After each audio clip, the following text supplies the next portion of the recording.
Good morning. Ooh, I think that's the first time I tried to speak today.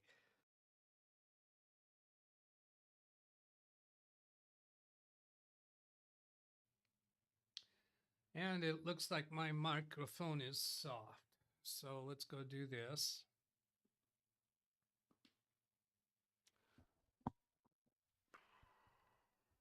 Let's do.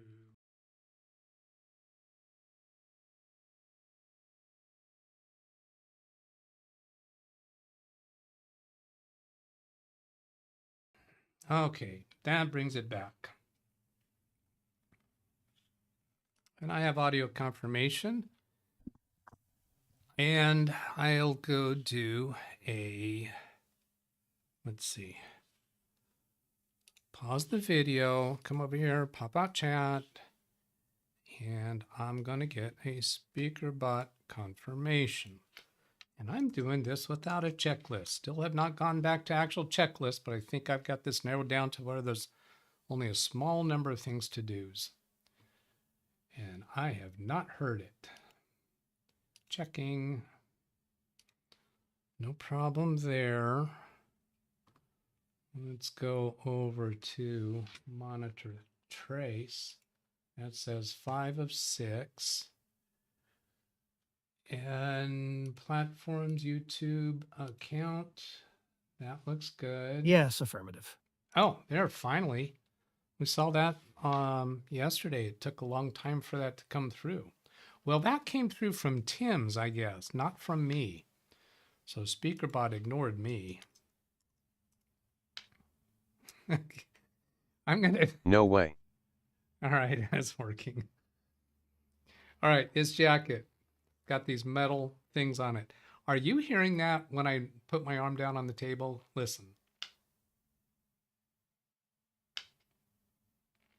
Okay, so now I'm going to do the third time. Are you hearing that? Thank you, Tim. Tim is hearing it. All right. I don't know if that's... Oh, there's Princess. Hi, Princess. Did I get... What do I have in your way? All right. Patrick calls it ASMR. I need to get out right at the beginning here. Affirmative. Ron Barnish. Hello, Ron Barnish. Boy, I know your name. I know your name from Carrie's channel. Around here, I turn people blue when I know that they're not a troll. That way you can put links into chat, and that way I recognize that you're already identified as not a troll. Okay, so yeah, but I need to get this out at the beginning. If you have come to this video because you saw this red dot on the title, live blue screen of death repair attempt, and that's what you came for, we're going to be getting into that a little bit later in the video. You can scrub the playhead forward, and when you see either this laptop or its image on screen, that's where you want to start watching. But we got some other things routinely that we deal with at the beginning of any show. And the priority around here is to take questions. If anybody has troubles that they're having with their computer, or a interesting story of something that they recently solved. The trader today was Katy Perry, and Hear Me Roar, I think is the name of the song. And that's what Tim was referring to. Rick Lakes, hello, Jonathan. Tim's got 2 channels he's showing up in. It's the same Tim Cruz. Ran Israel says hi. And Rand says yes. Of my pinned comment up here, says, did you catch the tiger's name? Just answer yes or no, no spoilers. So Rand thinks he got the tiger's name. I'm going to reveal that in a little bit here. If you want to go check and try to find the tiger's name, you can still get to the trailer in the description of this video right here. You can click on this and they'll bring up the trailer in another window. And you can actually still listen to my live show and just mute the trailer. That's a clue. How do you find the name of the tiger in the trailer? Jonathan ran Israel. Tim again with the weather report. Yeah, Selden Ball, hello. Channel still dry. Oh, there's weather again. I didn't hear any of the words. My eyes were busy at the time from Brian Lightfoot because he enjoyed the visuals more than the words. But you don't, I just kind of gave you a clue that you can go watch the trailer and mute it and still find the name of the tiger. So that's a clue. You weren't watching well enough. Well, what were you watching? Arnold Albert, hello. Jonathan DougBetts, good to see you. Brian Lightfoot, question. Here we go. Whoops, how do I keep forgetting to do that? Move my mouse pointer to a different place on the screen, then do Alt-2 to get my red dot. What is the biggest lie in the entire universe? Answer, I have read and agree to the terms and conditions. We lie every time we click on that checkbox. Almost every time. I have, on rare occasion, I can probably count it on 3 fingers, read the terms and conditions before clicking. Set your Wi-Fi password to 24446668888. So when someone asks for it, tell them it's 1, 2, 3, 4. Okay, so it's 1, 2, it's 3 4s, it's 5 6s, and 7 8s. I like that. Tell them it's 1, 2, it's 1, 2, 3, 4, 5 6, 7 8. But that's not grammatically correct, right? You'd have to say 1 2s, 3 4s, 5 6s, 7 8s. 7 8, they might be thinking it's a fraction.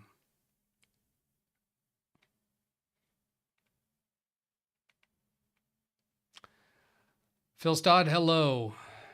Technical difficulties. That's probably when I had my microphone issue.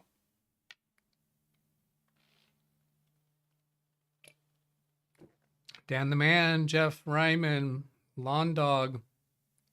He thought it was 11 o'clock for my show. I guess.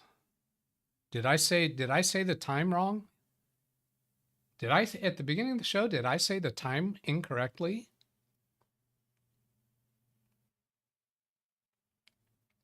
Snaps, Ron Barnish there again, Tony Wallow, whoops, Mortant. Let's see, I think I heard Carrie use Mortant's actual name recently. I don't remember what it was. Chris Garrett, Patrick Randall.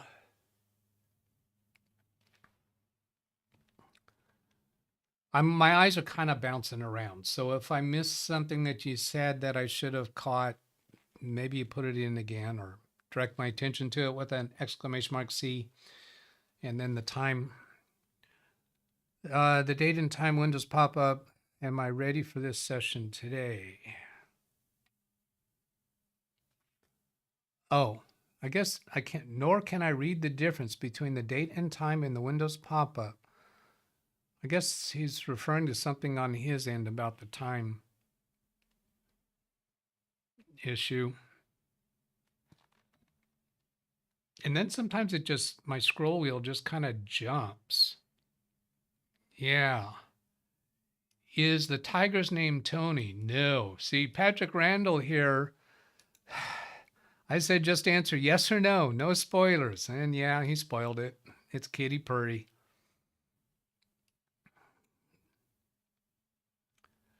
Zvi Menor, Shalom, Hanukkah, 4th candle out of 8, Friday evening family gathering. I will see you later. All right, Zvi, have a good one. Thanks for stopping in to say hello. Raj D. Doug has a tiger by the tail. I think tiger's name of claws. I'll go show where Kitty Purdy is in the trailer. Because there's some other things I want to show about the trailer. I did not read no spoilers. He apologizes. No problem. No biggie. Ron Barnes, Kitty Purdy. Here's your sign. That's a clue. Yeah, when I said you could mute the video and watch it and find the tiger's name, that was a clue. I also should get extra credit for noticing the tiger's name over the colorful bikini and its content. Yes, indeed. What? What? There was a tiger in the video? Never noticed it. Oh, somebody tells V it's Saturday already.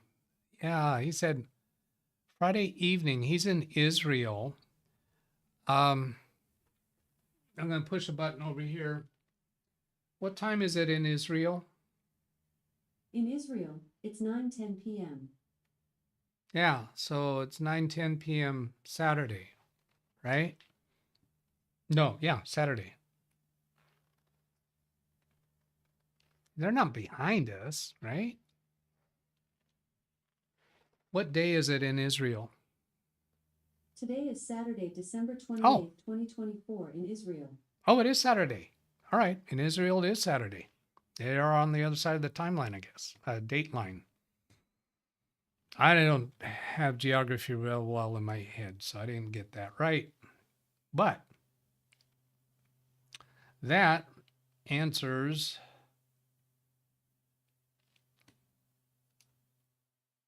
Ran Israel's comment. But wait a minute, Ran Israel is in Israel too. No, I didn't say that right. Oh, Doug, really? What day is it in Israel? It's Saturday, Yeah, December 28th, okay, it is the same day. 2024 in Israel. Yeah, so Rand's comment is correct. And Londog, oh, he saw the date and time at 12:28. So I immediately thought it was 1.5 hours late, but I read the date instead. Oh, I get it. I did that recently. I absolutely did that recently. So he read the date 12:28 and thought that was the time. Yeah, I have done that recently myself. So you are in good company. Well, I don't know if I can say I'm good company, but yeah, I did it too recently. Oh, I understand. We're on another country, not another dimension.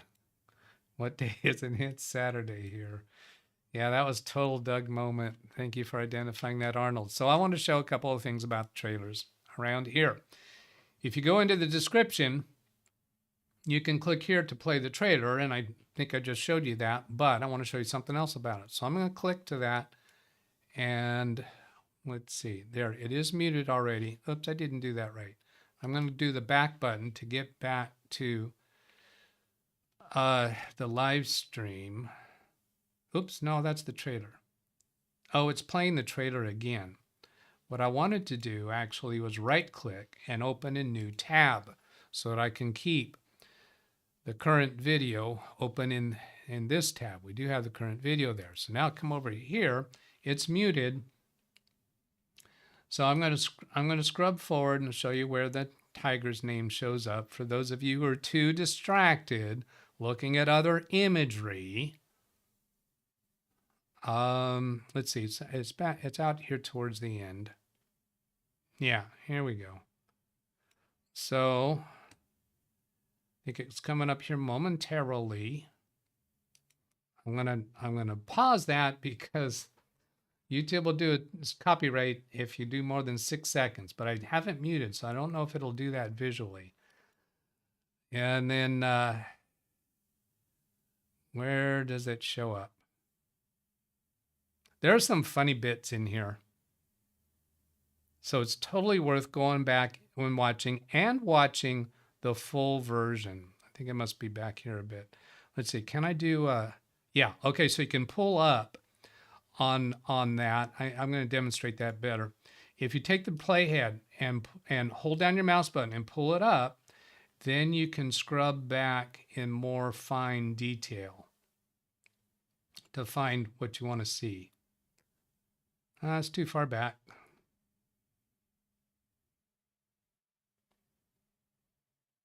Where is it? Where is it? Oh, you know, it's not showing every frame, so I'm not seeing enough of it here. Here, it's in this area.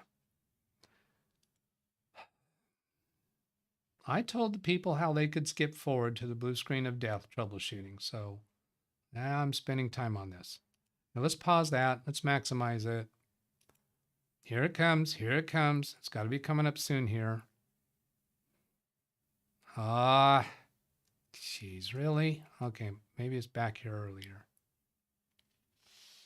There, bingo. Got a name tag hanging on a necklace, Kitty Purry. Katy Perry is the singer. Kitty Purry is the tiger's name. I thought that was clever. There's a lot of fun, humorous things in there. So if you come into the trailer, see, this is the trailer on my channel. It's unlisted, so you can't search for that.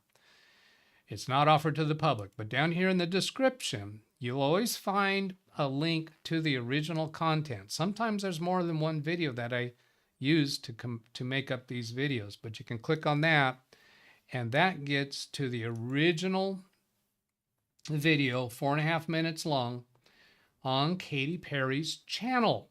Now, I was concerned, for those of you who are interested in using copyrighted content as trailers, I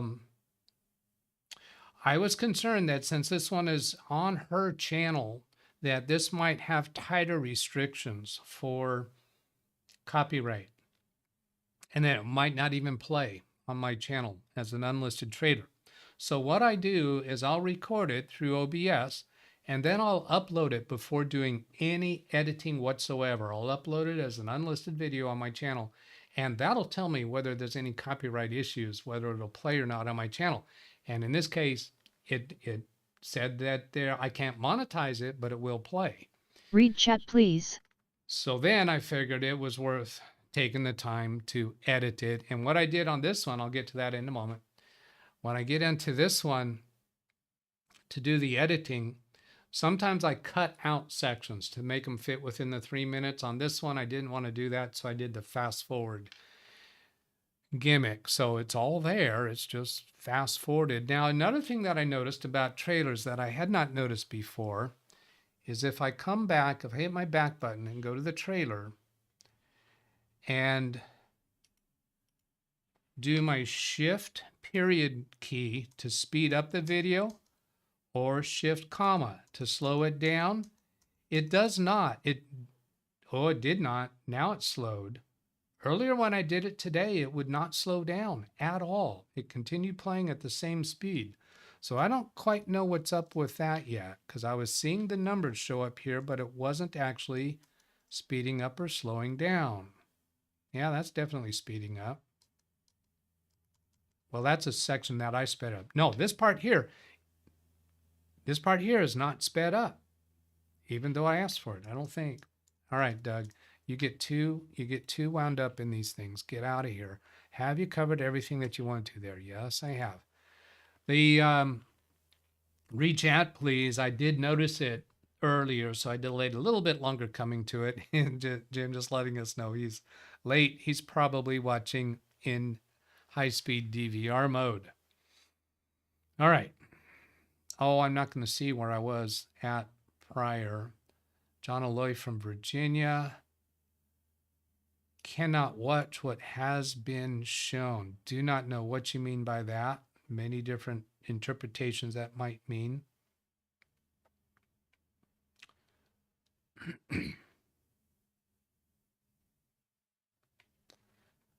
And is the tiger's name Tony? Nope, Kitty Purry.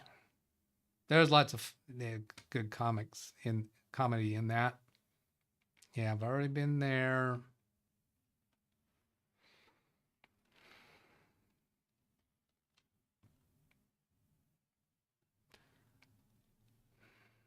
Got that. What day is it? We've been there.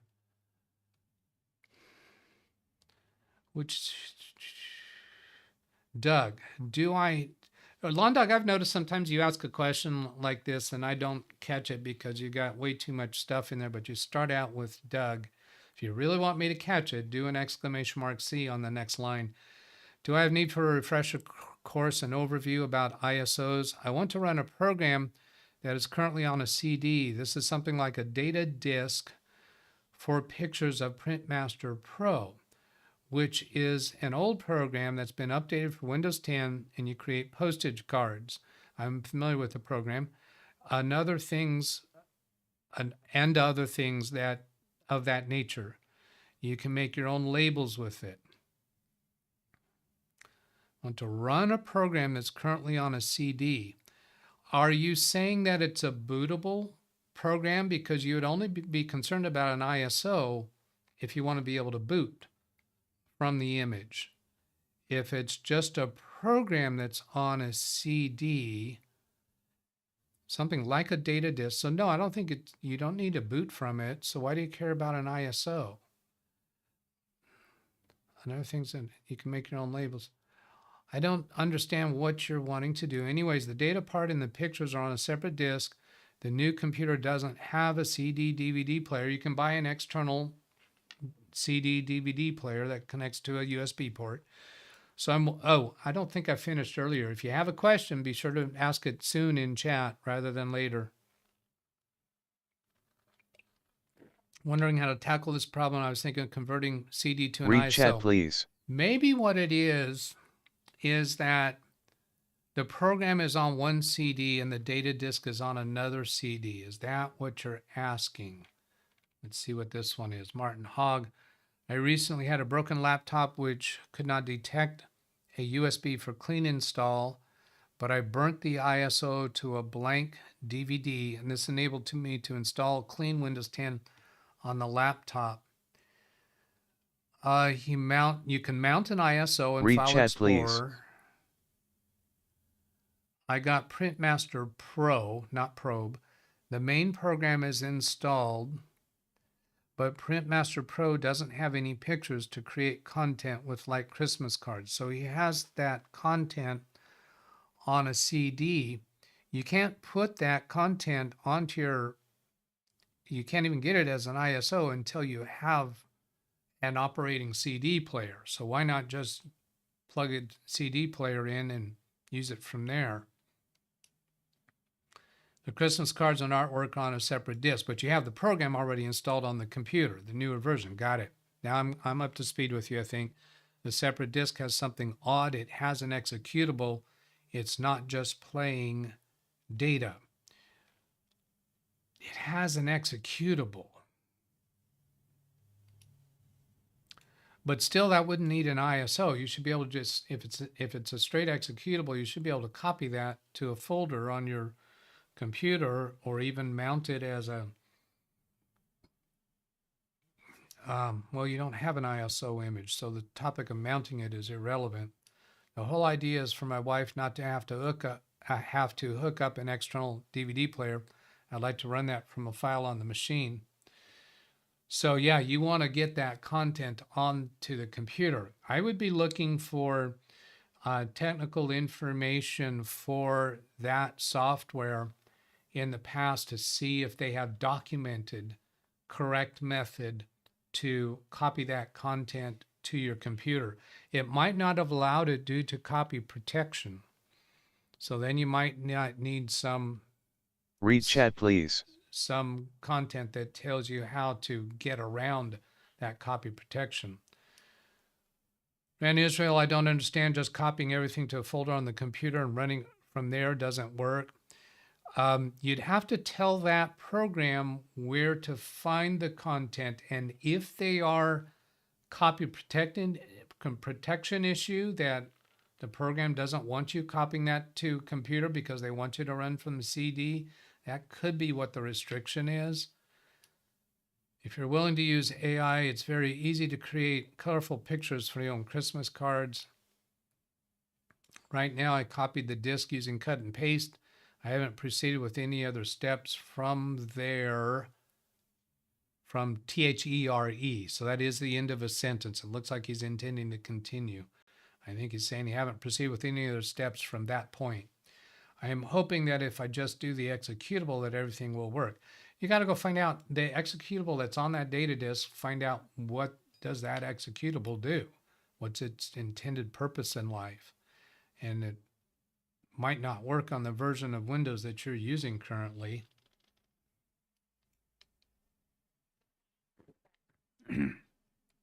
I feel like I may have missed some things there. PrintMaster Pro, the main, for those who don't know, Lawn Dog uses Dragon Naturally Speaking, so sometimes it gets the words wrong.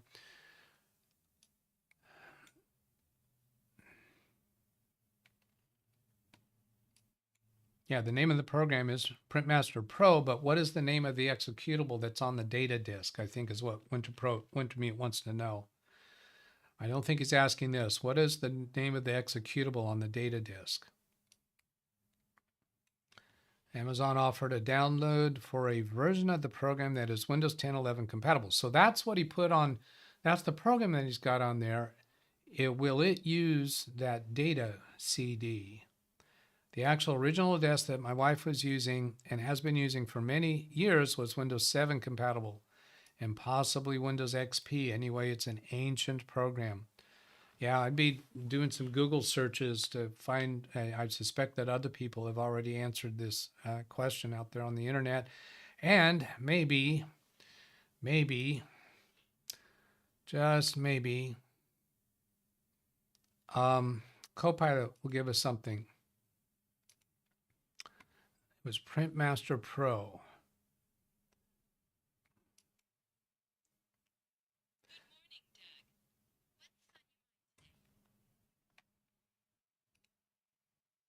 I have an old version of PrintMaster Pro on CD, and I found a downloadable version of the program that will run on my Windows 10 computer. I'm trying to figure out how to access the data content that is on the second CD for this old PrintMaster program. Do you know how I can do that? Accessing older software can be a bit tricky. Your best bet is to run the program in compatibility mode. Right-click on the program's installer file, go to Properties, then the Compatibility tab. There, you can select an older Windows version. As for the second CD, once the program is running, it should prompt you to insert the second CD to access its contents. Try that. Yeah, I don't think that was all that helpful. Now, when I cancel out of that, it gives me a text version of all of that. I don't think that was on point. It was too generic.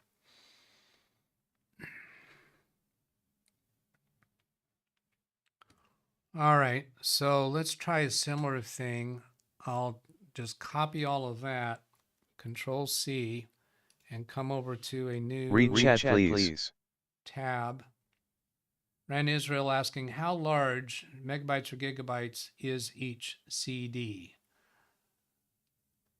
If I really have to get down and dirty, I might get it out the original disk for the program and use backwards compatibility mode. Yes, it was Amazon purchase for Christmas. Yes, working with backwards compatibility mode, I figured AI would be the first response to use that method. PrintMaster is what, 30 years old now from Jim?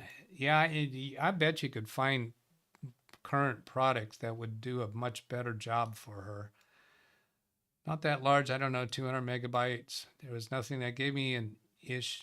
There was nothing that gave me an issue to think about. Remember, the disk was created back in the XP days. I'm guessing, Londog, that you don't have that actually available at your fingertips right now, since you didn't actually go look to see how large the content is on that. Now, if we come up here and paste that same question into Google, yes, I know I pasted it into the address bar, but that's good enough if your default search engine is Google. To access the content like cliparts, fonts, templates on the second CD of PrintMaster, you'll need to install the program, then navigate to the program's content library within the software. So there's some place within the program, maybe preferences or something like that, settings, to tell it where to find the content. Install PrintMaster Pro. Follow the instructions once installed. The exact location of the content within PrintMaster Pro may vary depending upon the version you're using. Browse through available content within the library. If you're having trouble finding the content library, unable to access the content, consult the PrintMaster Pro manual. Manual? You mean RTFM? Wow. What a novel concept. Yeah.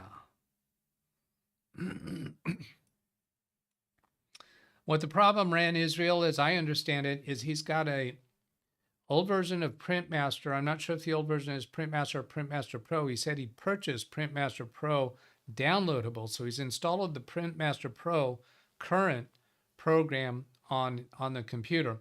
And the old PrintMaster had 2 CDs, one for the program and one for the data. He wants to access the data, the content, which is the images and graphics and so forth, on that second CD. But apparently in the new program, he hasn't figured out how to access the content on that CD since he doesn't have a CD drive. So I think he's told us that he's copied that to his hard drive, but hasn't been able to access it. So if there's some kind of menu option somewhere within the program to point the program to where that data is. He originally was asking about an ISO, and that didn't make sense to me because an ISO would be for, you could take an image of the CD and mount it on your computer. Now that might be needed if it's a copy protection issue and you want to make the computer think that you're actually accessing an external connected CD. Now, he knows he can do an external CD drive to accomplish this, but he doesn't want to do that because this is for his wife. He doesn't want her have to mess with an external CD drive. So he's looking for a way to get this second CD copied onto the computer in a way that the current version of PrintMaster Pro will be able to access it. And I'm thinking either copy it to a folder on the drive and use a menu option within the program to point to that folder, or if the program insists that it be a separate drive, then you would need to have the ISO on the computer and mount that as a disk image, as a mountable drive letter in Windows. Now I think Windows 11 can do that natively. I don't think Windows 10 can do that natively. Maybe somebody can can clarify that in chat. Londog, did I fairly describe your situation? Yeah, I've had PrintMaster in the past. I wouldn't be surprised if I had a DOS version of PrintMaster. And I've thrown out all of my old stuff. I was looking around recently trying to find my old registry manuals. Read chat, please. I had purchased, in just a moment, I had purchased some registry manuals when Windows 95 first came out. I wish I still had those, just as a, reminiscent thing. I created a registry course for our local adult school and did some classes on, taught some classes on that for a couple of years to generate business for my computer consulting work. So that read chat, please. 2 of them. Jeff Ryman, Windows 10 can mount ISO image. I've done that to install a program natively. So I'm assuming you mean natively without any extra utility software. Mount an ISO, Windows 10 can do. Okay, I've been able to mount ISO. So yeah, Windows 10 can do it. Maybe connect remotely to his machine and have a look. Oh, they're suggesting, Londog, that I connect remotely to your machine and have a look, but I've got the impression that you don't have that computer at your fingertips. Have you answered that? And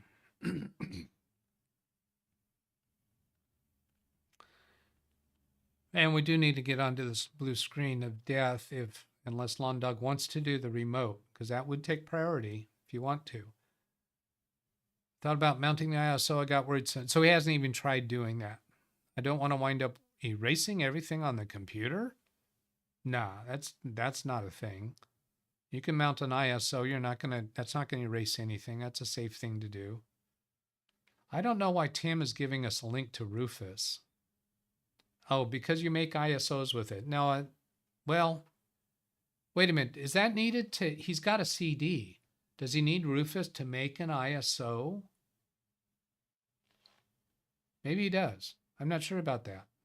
Maybe you do need that to take a CD and make an ISO. Yeah, perhaps that is right. Make an ISO for Windows. If you access and mount that ISO, you're going to install Windows on whatever you're using. Yeah, get an external drive. Yeah, you can't make an ISO of that DVD or CD unless you have an external drive, because he doesn't have a CD drive on any of his current computers, and they are cheap. Getting a lot of help and ideas. I think he's going to be fine moving forward with that. Yes, that I'm right about what he meant. Okay. BINGO, bingo was his name. Rufus is another way around ISO physical media. Just thought of that a few minutes ago. Yep, I think you're on target there. So I don't think there's been any other questions. If there's been any other questions that I missed, let me know. All right, let's get on. Let's get on with it. On Friday, yesterday, I told you all about this computer, this laptop behind me. Is there any reason why I want to pull up yesterday's video? To remind you of the blue screens of death issue. No, because there wasn't really anything there. So what I did yesterday is told you about blue screens of death on my laptop. This is at $300-ish Zen Arrow laptop.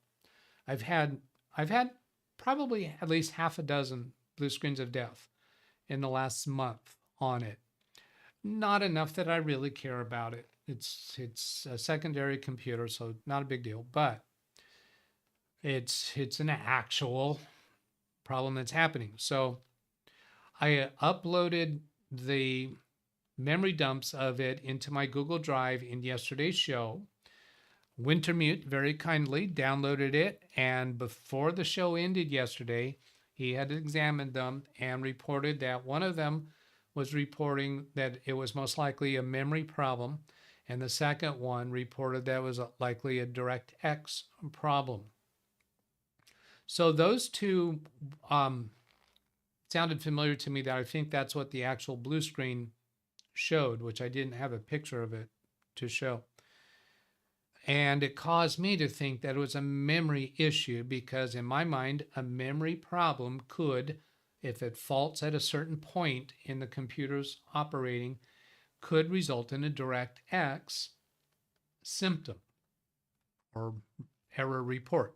So I thought memory was a thing. So yesterday I talked about that I was going to run memtest 86, and I did that. I recorded those experiences to see what's up. So I'm going to come bring up at least one of those videos. The second video I may not show you for reasons that will become apparent shortly or longly, I'm not sure.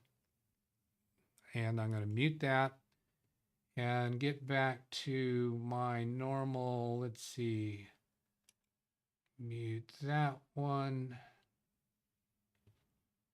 And I'm going to bring it up to a point. I'm not actually playing the video for you. I'm going to bring it up to the point where the memory test had completed. Or actually, maybe we'll show you the completion at this point. How far, what it showed at this point. So here is, came up with 4 errors in, down here in pass number 1. Let's see, what pass is it on right now? I think it's on pass 2.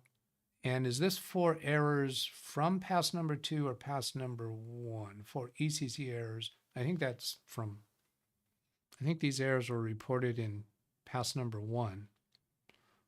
It's got to be real obvious up here somewhere. Pass 83%. So I think it's 83% of pass number 2. And that this was 4 errors in pass number 2. I know my eyes still just kind of go boing, boing when I look at this screen. Now let's go take it up further. So this is seeming like, yeah, it's a memory problem, right?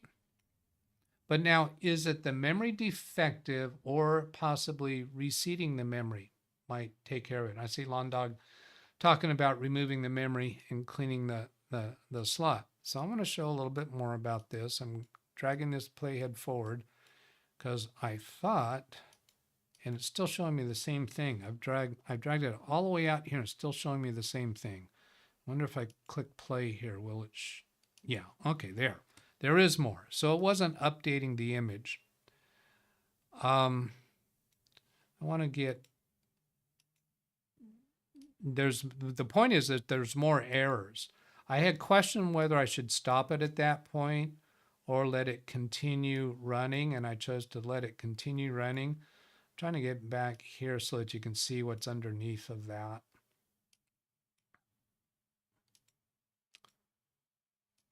Did I just leave that on for a long, long time? Come on. I want to see it before that fail message came up.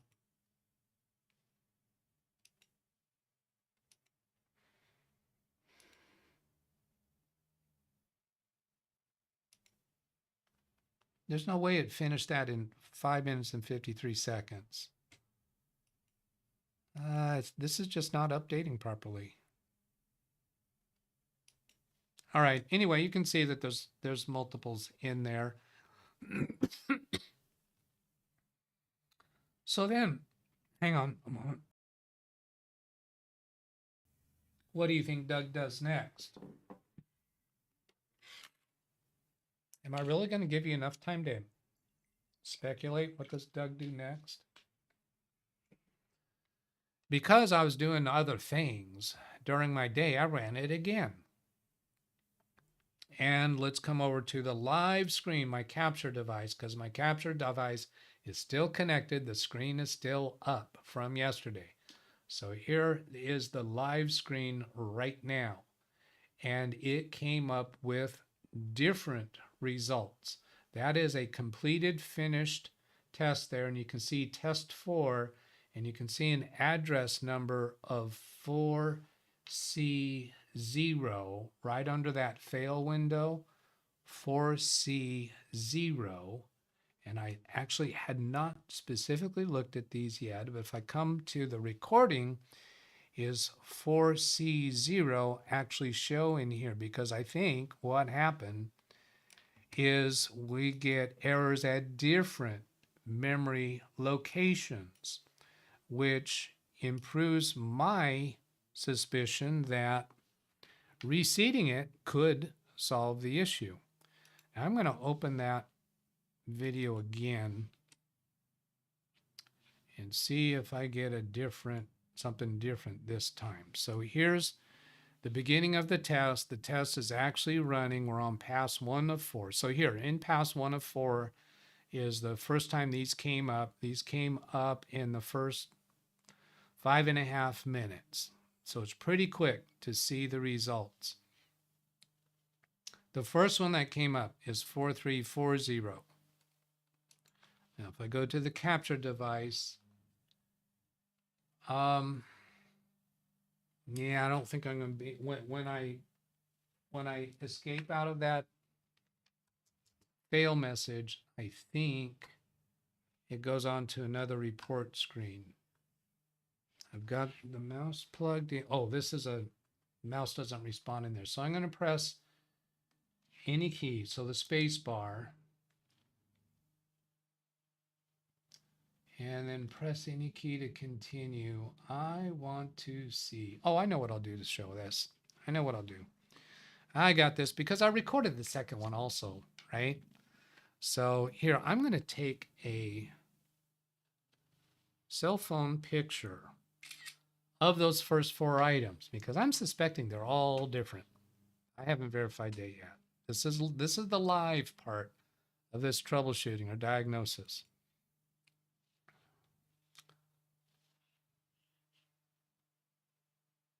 Now here, I started this recording while the first test was still on screen. So I'm going to scrub forward a bit. Here it's running through the first test, and it's 19 minutes into the test and hasn't got any errors yet. Finished pass number 1. Didn't find any errors. Now we go further forward.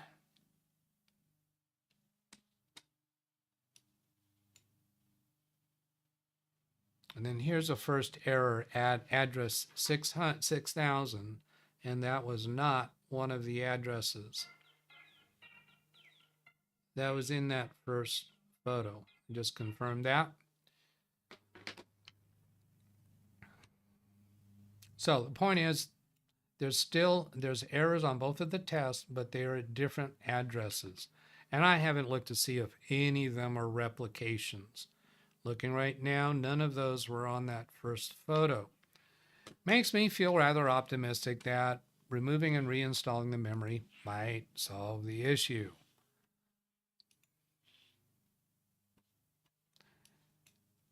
And also, what seeing this right here, Greg M, address does not matter. It is a chip or chips on the stick. This is something that is outside my realm of knowledge. So the addresses, I would think that they're consistent locations on the chip. So this might be an invalid conclusion. This is not my day in and day out expertise. I'm hoping that after the failed memory test attempts to clean the tabs on the memory, pull out one stick. Now, I don't know if this memory is removable. It could be soldered in. Yeah, it's all a moot question, right? And then I'd be looking at potentially returning the computer for warranty coverage. It's less than a year old, so certainly it's still under manufacturer's warranty. I got to ask myself, do I care enough? Because I got bigger fish to fry with my time. And it restarts quickly. My uses of that computer are, I'm never going to lose anything of significance, because anytime I'm working on a Microsoft Word document or Excel worksheet, I have OneDrive, so it's automatically saving as I work. So I'm never going to lose work. I'll have a slight interruption, less time consuming than the interruption that it takes to do a warranty repair, warranty return. So here we go. Let's go. This is booted on MemTest 86, so I don't need to do a shutdown. I had this lid partially closed so that you wouldn't see that fail report that was on the screen. And I'm just going to power off and disconnect it.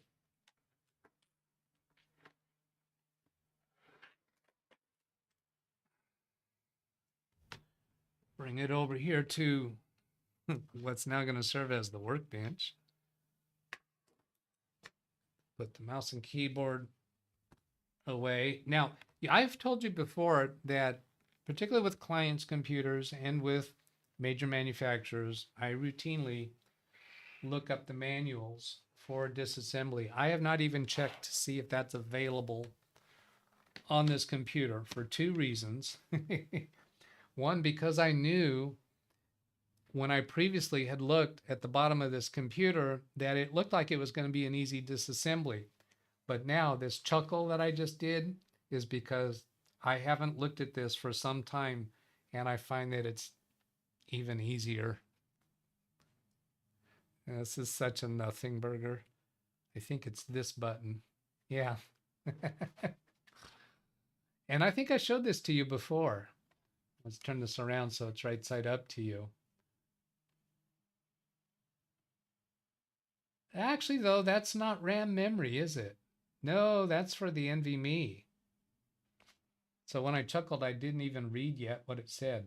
M.2 2280 NVMe SSD. So that's SSD access.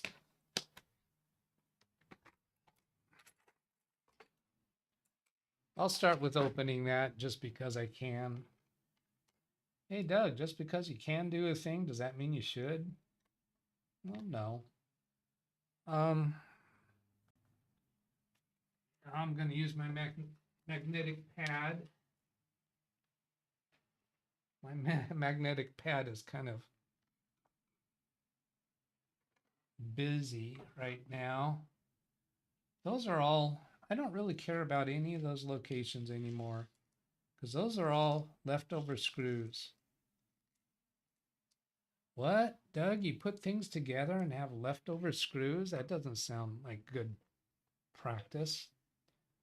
Well, those are all things that were obsolete or going to e-waste or whatever. Ran Israel says, would it have killed them to add another DIMM access cover? Well, it would have if the memory is actually soldered in. I'm guessing that's what we're going to find, and then I am going to have to take off the bottom cover. Now, looking at the way this bottom cover is, I'm thinking that that's probably, I'm thinking it's not going to have clips. I love it when they don't use those stupid clips. Yeah, so there's NVMe. Is it possible that the RAM memory is accessible underneath the SSD? I think absolutely not. No way would they do that, right? That screwdriver's too big.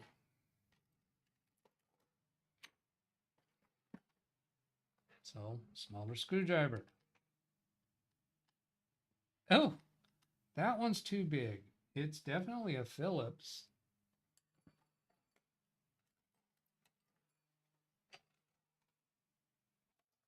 So let's try this one. Yep, that one fits pretty perfectly. And I do have iFixit kits what has all the various sizes, but it's easier when you actually have the right screwdriver. Oh, well, no, that's not RAM. That's the Wi-Fi card. Wi-Fi card is accessible underneath the NVMe.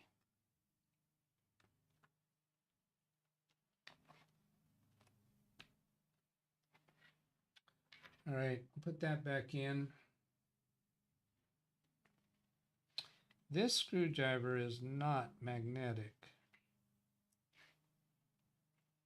Let me see if I can magnetize it.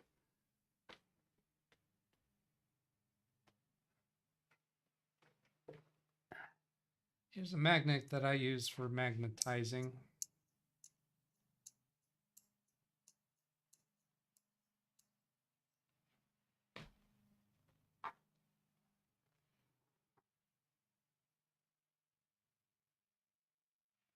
Yep, that did it.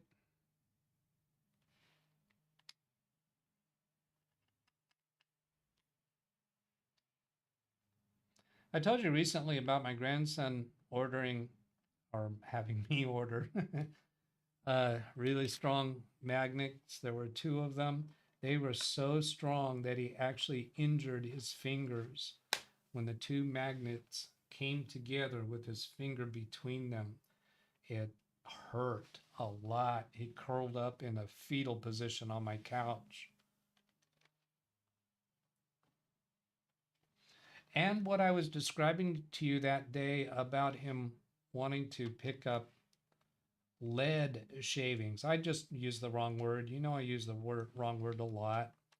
It was iron shavings, because you were pointing out in chat that lead does not respond to magnetism, but iron does. Okay, so this screwdriver fits.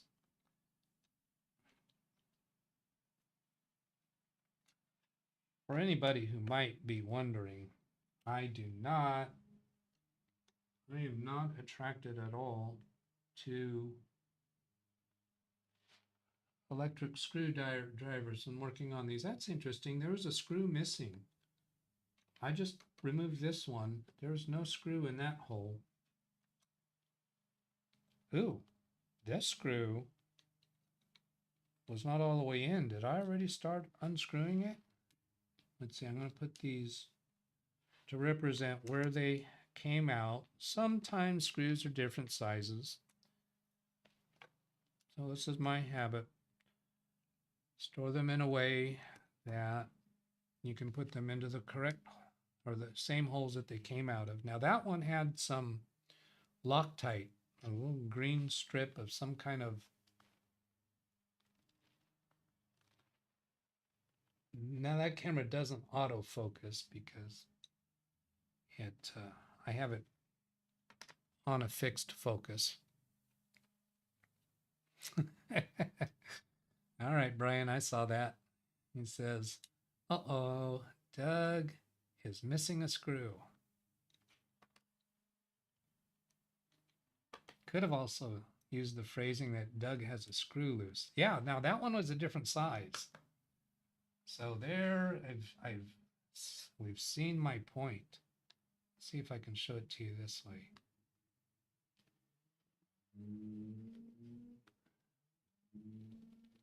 I think you can see that well enough to identify that those two screws are different sizes.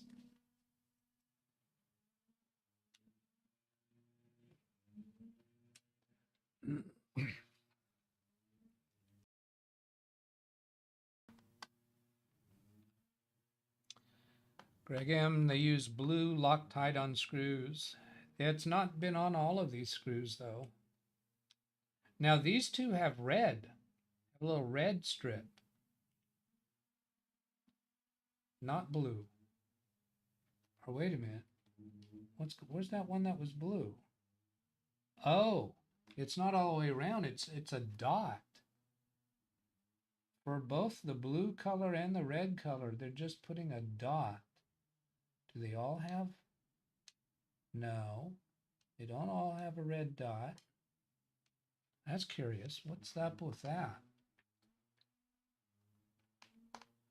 Brian says he's thinking somebody's been inside this laptop.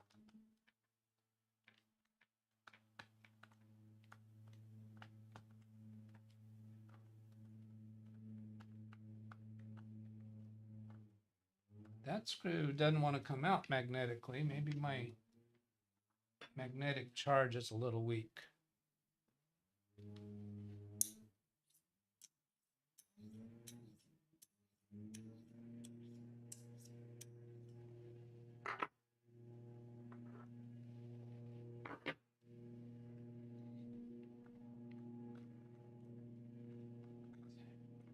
Almost feels like it's captive.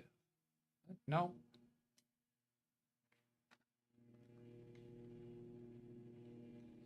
What do you think? Is it going to have clips, or will the back just come off pretty easily?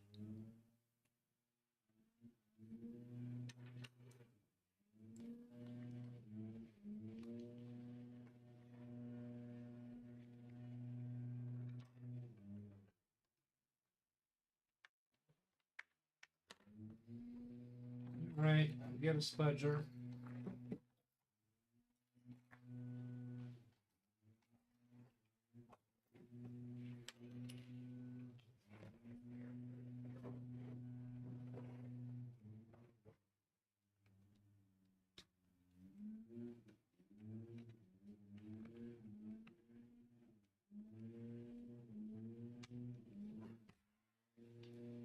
There's also the possibility that there could be screws under these feet.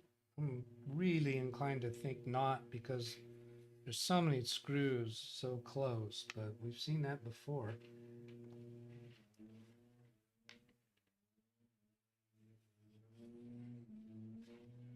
Another reason why I like looking at the manuals is they'll sometimes tell you where to start.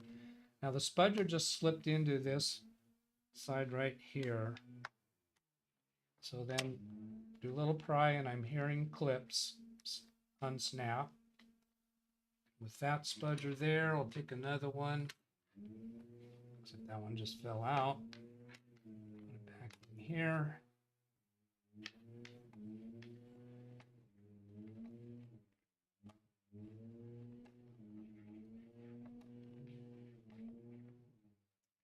Okay, going back towards the hinge is kind of resisting, not popping up more.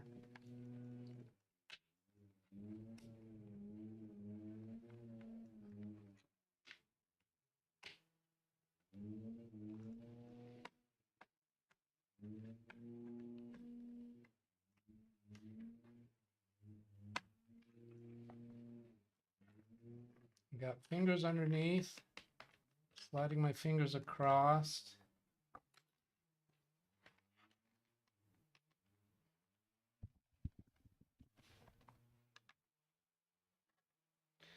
See, I see Lawn Dog asking Greg, how many times did you actually find a disassembly manual from the manufacturer? I've found them very consistently from major manufacturers.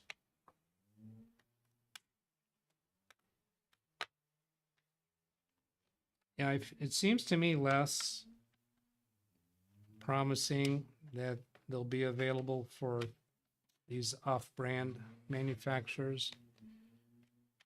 Now, I'm feeling resistance. I've got some leverage here, but it's feeling like there's something else around this area holding it down. And it's starting to really pinch on my fingers on my left hand because they were stuck. My fingers are stuck. There. Ooh. Oh, that's got it opened up now. Oh, the thing that was holding it in was that with my fingers between the back and the computer, I think that it had snapped back in place and it actually really crunched my finger. Can you see that? That line on my tip of my finger, that's indented pretty deeply. I don't think it's cut.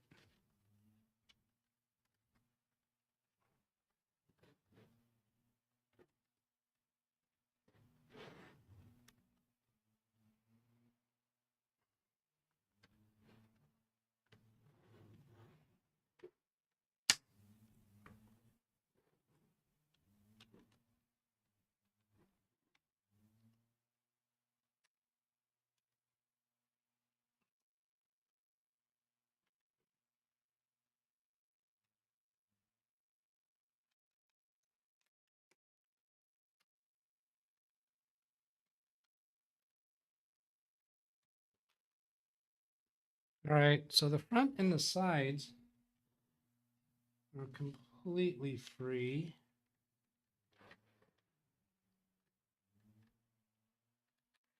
What's going on with the back?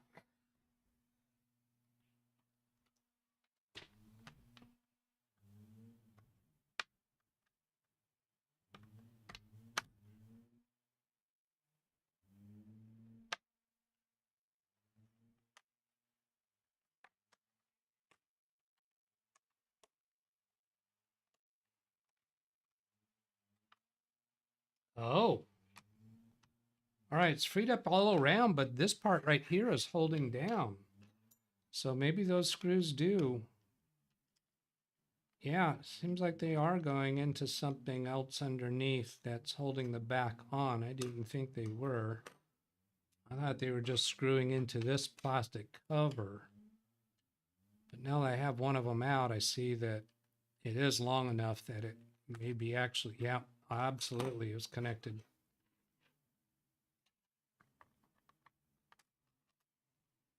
Oh, yeah. Yeah, there are studs on the motherboard that those screws were connected to right here and here. I do not see any removable RAM.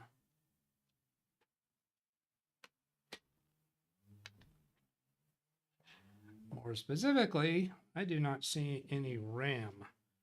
This board over here is I/O, right, where the Ethernet port, USB, and micro SD.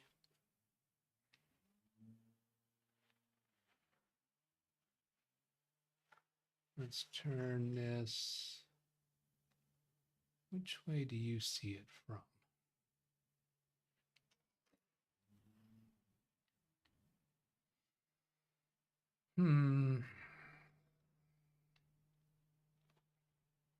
There's a heat sink there. CPU is likely under that fan. I'm thinking the memory's on the other side of this circuit board here.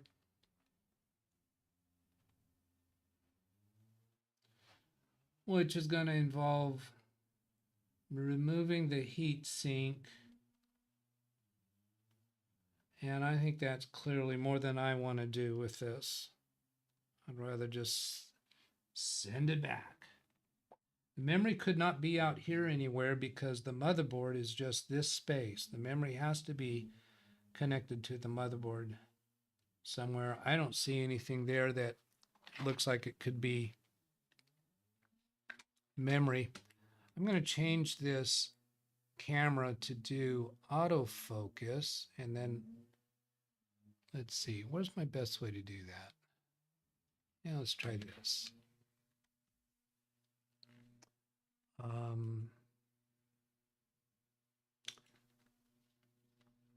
Video camera control focus auto, and then let's try this.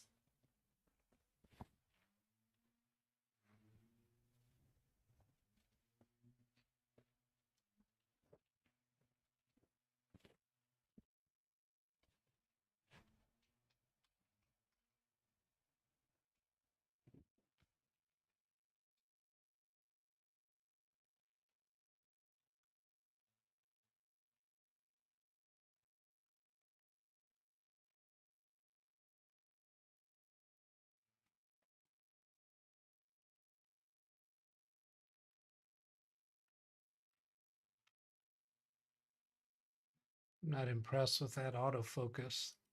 That's the downside of these inexpensive webcams. They don't do as well as the nicer cameras. I'm trying some manual focusing here.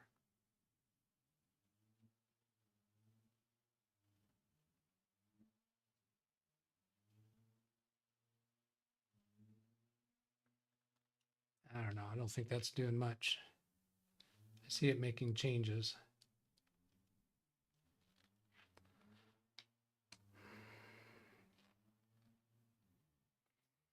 Someone pointed out there's a large cover on something that's over the circuit board. That would be this heat sink. It's that wouldn't be cooling for memory. That's typically cooling for like a graphics chip, perhaps. As far as I know, but there's certainly nothing there that's going to be removable memory that I could reseat.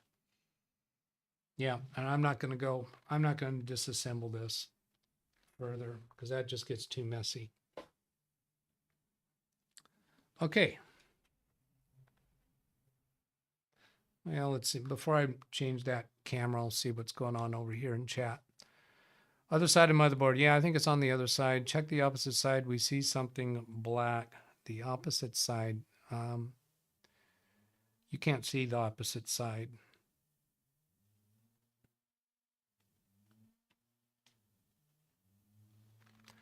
Make a model of this laptop. Let's go look that way. I'm gonna move this camera out of my way.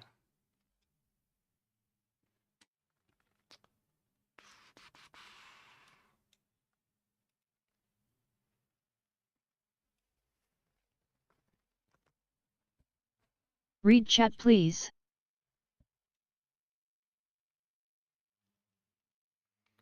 All right, coming to chat.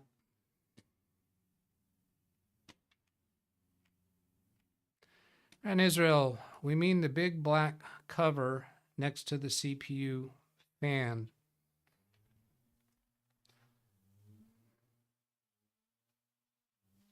CPU fan.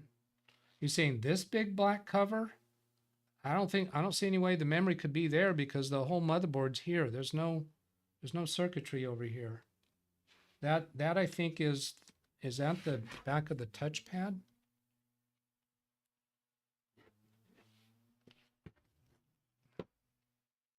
No, it's not. That area's around here. Is this what you mean, that's black? That's the metal frame. The circuit board is screwed down to this metal frame. There's no components under there, if that's what you mean. Memory would have to be attached to the motherboard.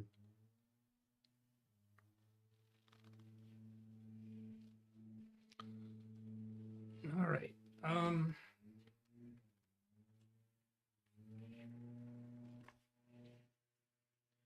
Here's a serial number. Oh, type BCL 640. All right, so let's go type BCL 640 and serial number is SS, so super speed, right? 23001 1340 129. Double checking that. 2300 1134 0129. Yes. And it is Zen Arrow.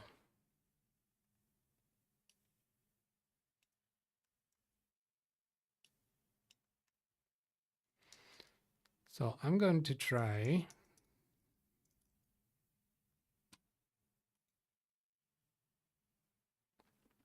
that off screen for a moment. Yeah, those are all good.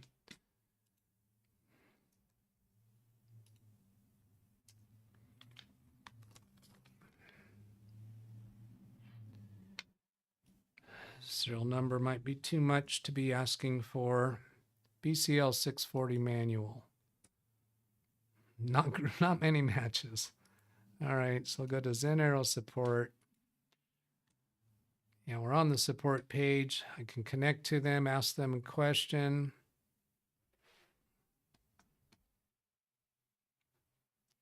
This is all that they have for support, it looks like. Oh, download user manual. There we go.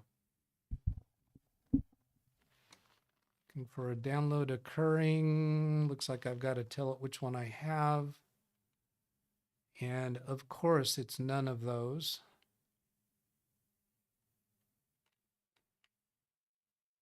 Zen Arrow is the company name. Oh, I need the specific model name. Oh, there it is, Aeon Book. Right here, it says AEON Book. So this one, user manual, OS system drive. My inclination is system. I'm clicking, not seeing anything happen. Double click, didn't get me anything. User manual got me a response.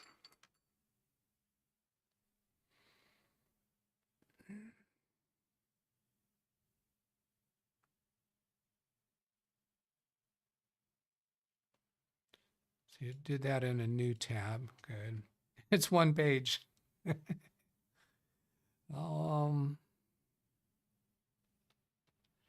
Control F RAM. Nope. Battery. Nope. So that Control F isn't getting us to anything useful. Fit to width.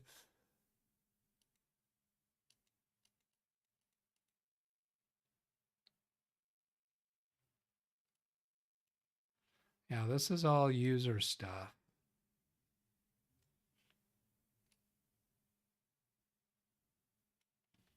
And that's other languages. So really the only thing that they got for us is this bit here. Not useful to us. Let's see if drive gets a response. No. OS system. I'd say that is far enough to say they do not have a disassembly manual. They obviously have just a template for each of these, and they've only populated the user manual with an actual content. Notice in the bottom left corner of the screen, when I float over user manual, it actually has a URL in the bottom left corner of the screen. When I move the mouse over to OS system, there is no URL in the bottom left corner. And same thing with the drive. So now this one, Icon Book, does have a URL for OS system. Let's see if any of the others do. No. No, that one does not. This one has for drive, but not. Oh, yes, it does for OS system. Okay, ArrowPad. I'm going to try this one again. Wait for it. No, didn't come up with anything. Beta Book. Is that like a beta blocker? Yeah, that one has nothing for OS system. So this one had OS system and this one. Aeon Book and Icon Book versus ArrowPad. I think this Aeon Book looks more similar to Icon Book. They're both 15.6, and this one is a very different design computer. So we'll try this one because maybe the memory is similar enough between these two computers. Oh, this looks like it's got us into a list of multiple different models. That was Icon Book.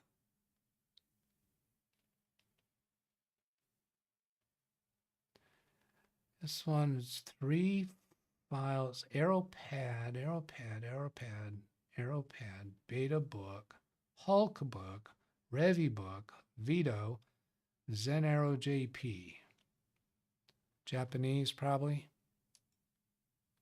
All I need is pictures. Change touchpad gesture, speaker, magnetic bracket, plug-in. These show 1 file each. Stand demolition. Okay. I'm going to see what's inside these. Keyboard upgrade.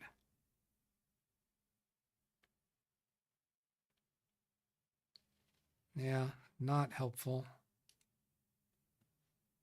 Read chat, please. All right. See if you figured out anything else, anything out of that. Brand name. I don't know where you got that from. Is that a joke? Martin Hogg. Doug, this may sound stupid, but I've noticed that when I run CPU-Z on a PC with soldered memory, interrogating the slots shows as blank. This can save disassembly to investigate. Oh, you're saying Read chat, that please. if I had used CPU-Z, I would have been able to tell that it was soldered on memory. That could save opening it. And then here, Brian's got, this is why he's thinking it's UOW. Click the Amazon link.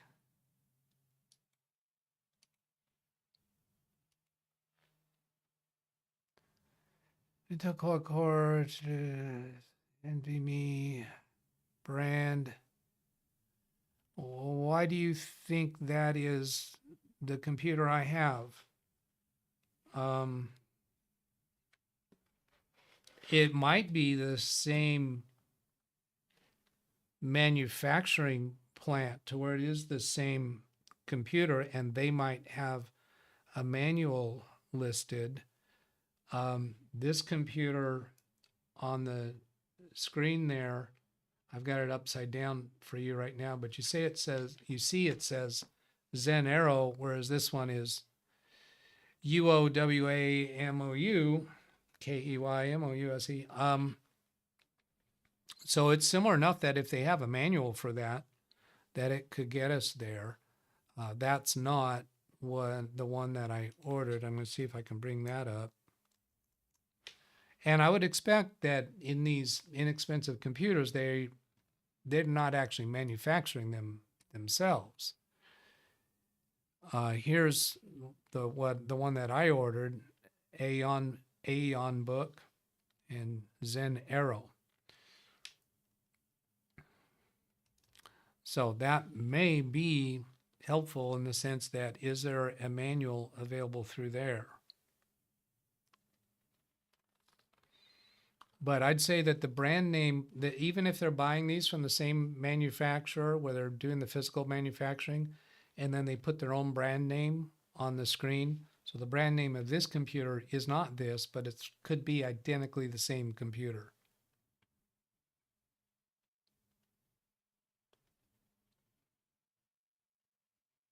Read the Amazon specs. That's all the memory will need. Just solder it and be done with it. So does the specs tell us that it's soldered memory in some way? RAM memory, 16 gigabytes. Now, just because that's the only amount that if that's the amount that they're selling this computer with, that doesn't mean that in my mind, it doesn't mean that it can't be changed out or upgraded. I think we've seen enough to know that it is likely soldered in. There's somewhere specific in the specs. Does LPDDR5 indicate that it's soldered in? Memory type, DDR5 SD RAM. See, these Amazon listings, this is calling it the storage media, calling it flash memory, 512 gigabytes. And not really proper, is it, to call an NVMe SSD, call it flash memory?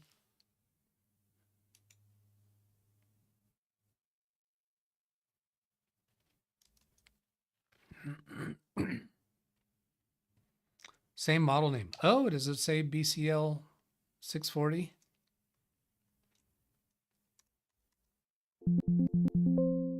Yeah, BCL 640 isn't on their page.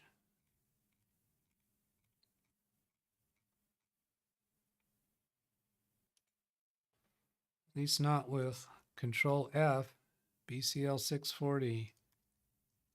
Do it with capital letters? No.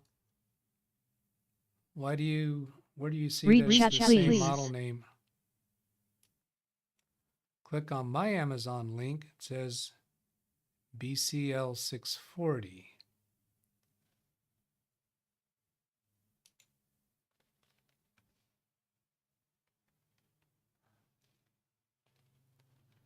I don't see BCL 640 in the link itself. Oh, there it shows 4 times. Oh, I went to mine, didn't I? Yeah, I was searching for it on the one that I bought. Yeah, there it is.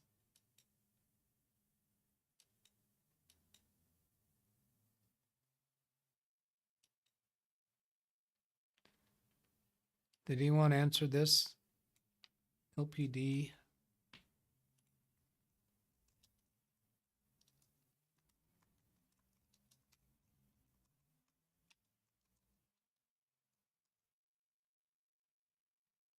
No, often soldered, not always the case, if you trust the AI.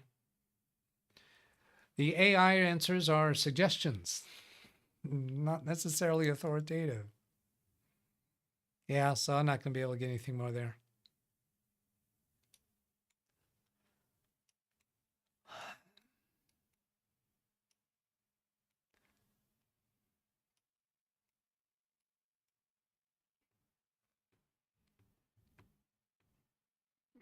Yeah, I wouldn't.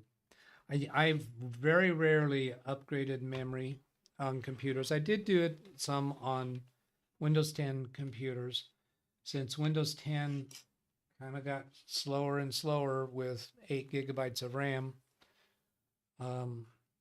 So there are some computers that I have upgraded RAM, but normally I buy computers with all the RAM that I think they're ever going to need for that computer, and that's why these days with Windows 11 it's always 16 gigabytes, even though Microsoft says 4 gigabytes is enough. Now, what they must be doing is it's depending upon swap file or virtual memory for to operate, and it will operate. Windows 11 will operate with 4 gigabytes of RAM, but since it's doing so much swap file activity, if your storage media is slow, then that's going to have an impact. If you upgrade to faster storage media, the computer might work faster, but what are you trying to do? Save the expense of upgrading RAM by upgrading to faster storage media? It doesn't make sense on any planet.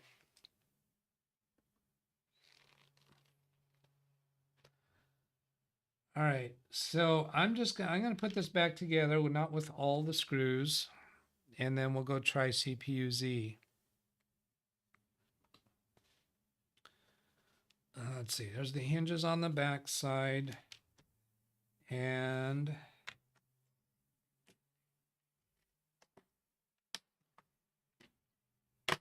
snap everything down.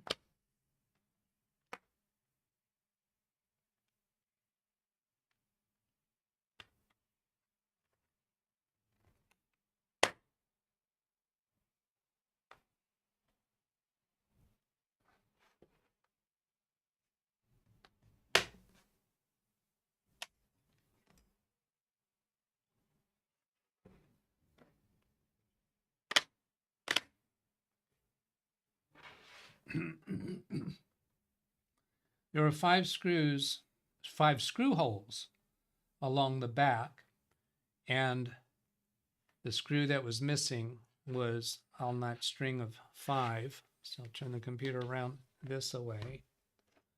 I'm just going to put in, well, let's put this one on.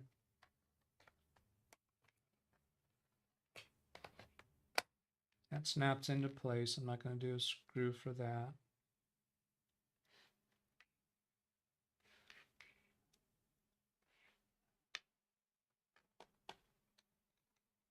Since this does snap into place, I actually don't have to put a couple screws in. But I'm going to, because I'm a card-carrying Doug. Hey, Doug, does that mean you would always do that even when the camera's not on? It does not mean that. Okay, and power on. Now I'm going to have to move this back over to the, this my Stream Deck calls that workspace. Because in order to connect my capture HDMI cable, it has to be over here.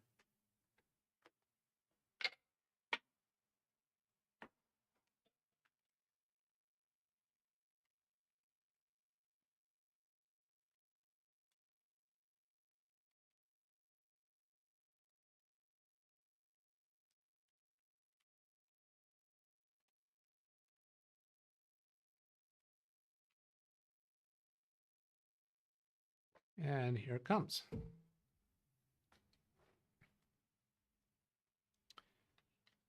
Let's see if I might already have CPU-Z on it, but I don't think so. Make this screen bigger so I can seize it.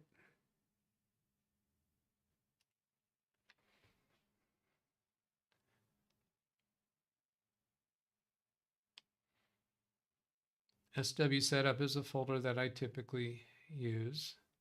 No CPU-Z, so I'm going to Windows key R, 2 backslashes, Doug-baby.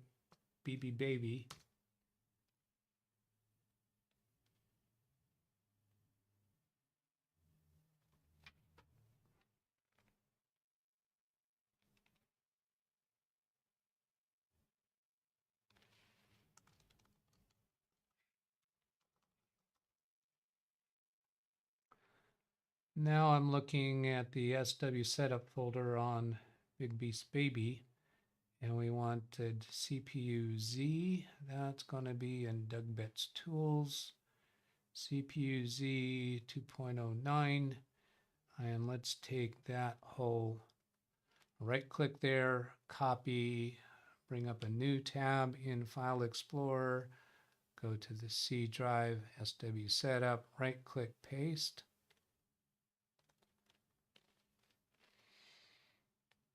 That's likely a somewhat obsolete version of CPU-Z, July 24.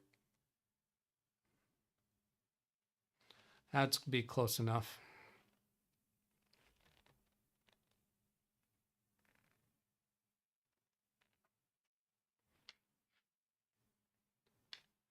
If I go to memory,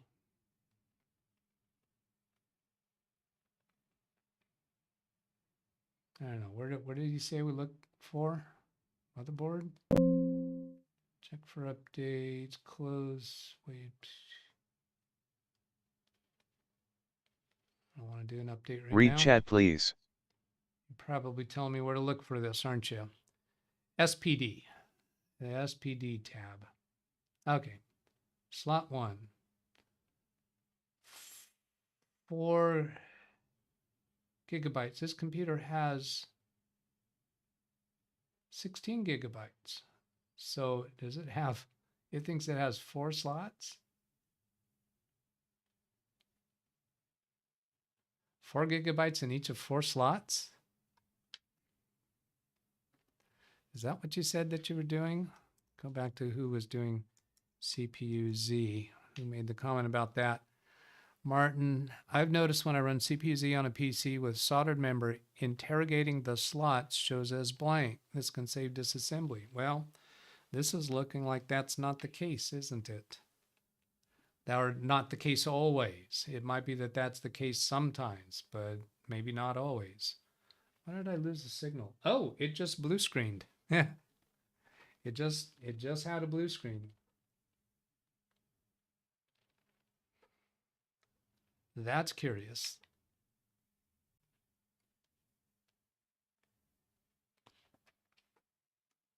Read chat, please. Does system properties report 16 gigabytes? We'll have a look. Virtual slots. Yeah, that's what I'm thinking. It's somehow it's reporting slots to CPU-Z when that's not actually true. Here is that screen back, and let's try right click on Windows and do System.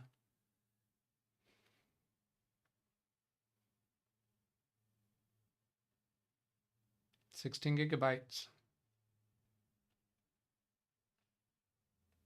Yeah, so I'm gonna conclude from that is CPU-Z is not completely authoritative. If it shows no slots, then it might mean the memory is soldered on, or Read chat, please. It might mean that you have an obsolete version of CPU-Z. Make sure you got the most current. Chris Garrett with a read chat, please. I don't see Chris Garrett very recently. Is he referring to his own prior comment or somebody else's? Let's go see what else Chris has said.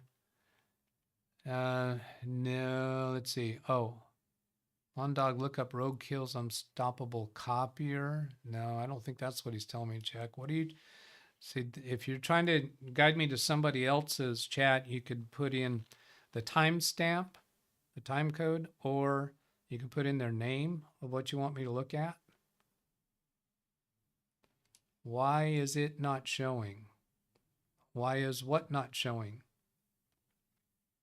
The slots? Is that what you mean? Is that what you're asking? You got to give me more words.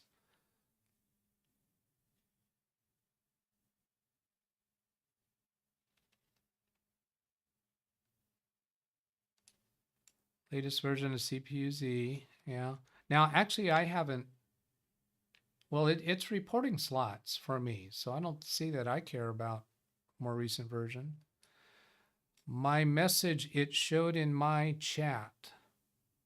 So I'm thinking you mean that you put in a message that is that you put in after the exclamation mark C, or you put on another line that's not showing up on my screen. So just type it again. You could triple click on it, Control C, copy, and then paste it into chat. If you were putting in something in there that YouTube objected to, third time. So he has tried putting it in again and it still didn't show up. Curious. Manufacturers would prefer you throw it in the trash. Let's discuss how CPU-Z extracts the data from the machine. How does it do it? Why does it constantly need updates? Well, CPU-Z probably has a database of hardware that's out there and to be able to recognize it. So CPU-Z would need an update to the database because new products are always coming out. That's what I'm thinking. Ran Israel's also is not seeing his comment. Try putting in half words.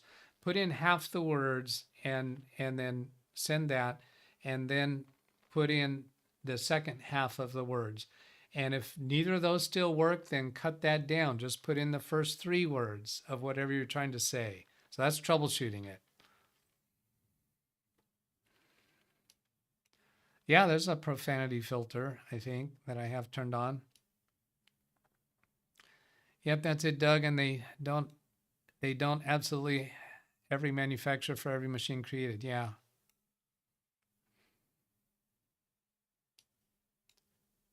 Sledgehammer is not profanity. So you're implying that the message that you were trying to put in that was not coming through had the word sledgehammer in it. So yeah, that worked. There's something else about your line that whatever you're saying is not working. Chris, are you messing with me? Are you just seeing how long will it take for Doug to suspect that you're messing with me? Power supply problem. Yeah, that's what's causing Chris's message not to come through. No, I'm kidding. Daco is suggesting it might be a power supply problem. No, I don't buy that at all. So this computer just blue screened again. Let's go see what it tells us about that instance. Start with reliability monitor, and then there's something else I want to check. It seemed to me that I found some place where you can see more of the information that is in the blue screen itself without having to go look at the memory dump. But both the times that we looked at these on Friday, they did not give us the information that Wintermute found when he looked at the memory dump. So this was at,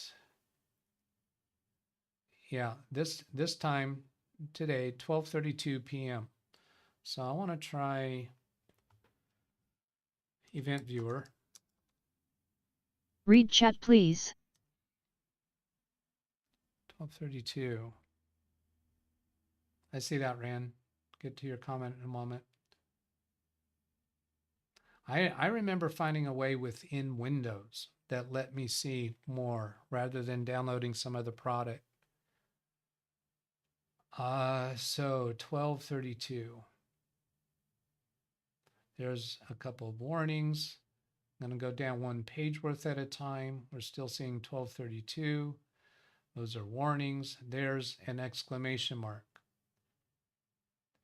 And I'm going to continue through the rest of 12:32. See if there's any more exclamation marks. Yes, there's 2 more. Critical. There's an error and a critical. Looking at the rest of the 12:32s, there's another error. 12:32. So I'm going to go look at critical, suspecting it's the most informative. Rebooted. No, that's not. Bug check parameter. Yeah, this stuff.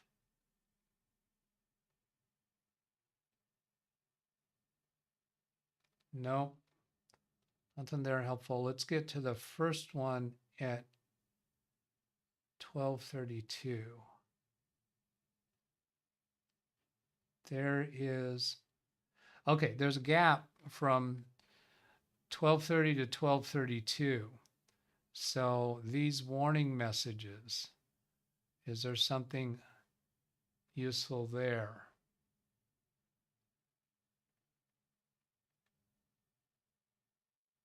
Because if these were the things that were happening just before the blue screen, they could indicate what triggered it. But I think the only thing it's going to tell us is what was happening at the time that the blue screen triggered. The previous shutdown, 12/28/31. 12/28/31. So let's go back further. 12/28/26. Audio service terminated.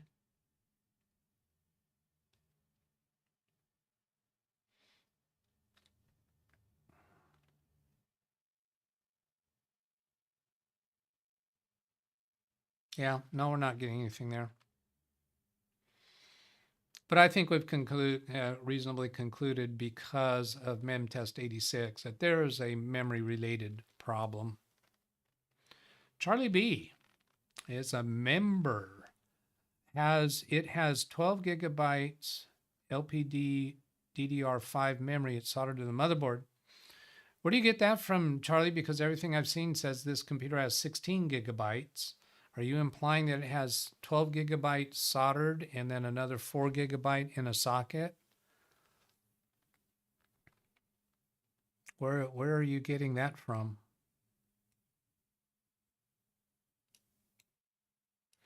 Wintermute uses WinDBG. Read chat, please. 4 gigabytes not soldered, Chris is saying. Is that what you were trying to say earlier? Is that all you were trying to put in? It wouldn't come in?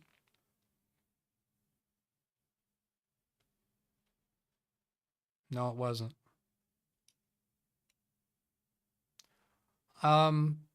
Yeah, why are you saying this? Where are you getting this from for you two, for Charlie B and Chris Garrett? Where are you getting that from? Are you speculating? Because the available memory, that's not, if that's where you're getting that from, that's not right. Why am I not? Oh, I don't have it up on screen. That's why. Here.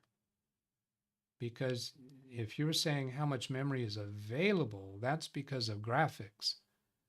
11.7, if it's that difference of 4 gigabytes between those two, no, this is typically implying that about 4 gigabytes is being reserved for use for graphics. It does not mean that it's in a separate socket.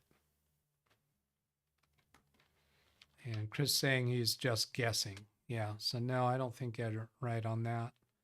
And Jeff is saying, oh, he's just pointing out that it said 11.7 gigabytes available. But no, that doesn't mean that memory is not soldered in.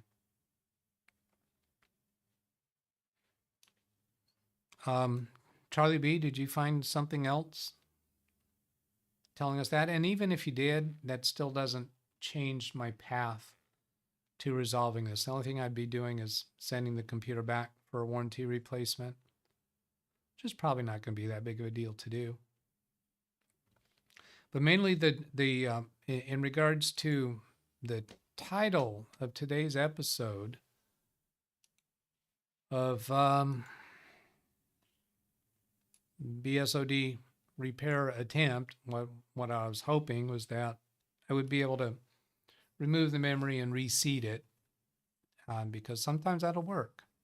And I have had that happen where there's a memory problem, reseat the memory and solves the problem. Even a boot failure, I've had removing and reseating the memory solve that.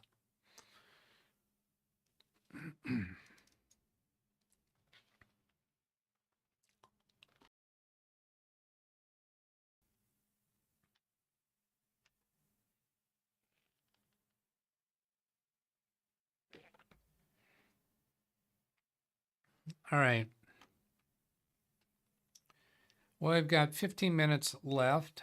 I did have something somewhere queued up to look into the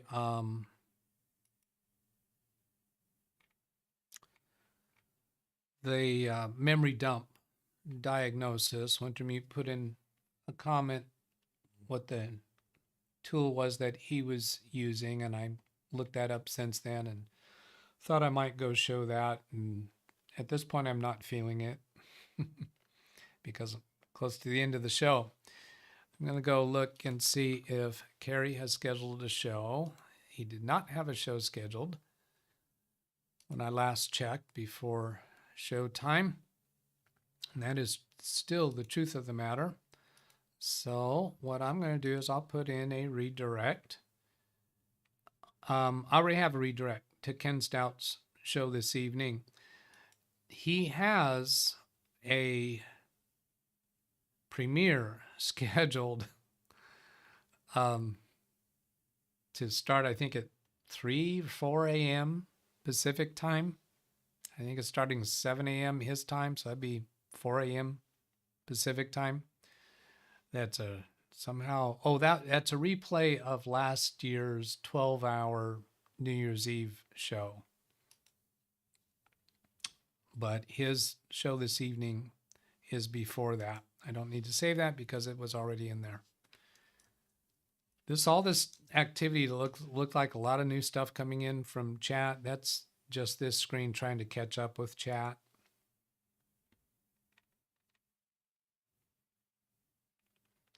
Shipping cost to Guangdong province in China is 270, new laptop 269. Yeah, I would not pay shipping costs for it, but it's possible that they might have some US based warranty swap. Carrie would swap the PSU to discount that. I'm not quite sure what you're referring to there. It might be some prior conversation, but the power supply unit's not going to repair a memory problem. I think you're probably saying that for some other reason. Haven't heard anything else from Charlie about the 12 gigabytes. It's okay if that was just a guess. You can tell us that in chat. It's completely acceptable if you were just guessing at it. Yeah, where do I want to go? Let's turn off that big screen thing that I'm seeing because that's just confusing. I prefer seeing OBS over here in front of me. I'm going to go look and see if I had anything else lined up for today.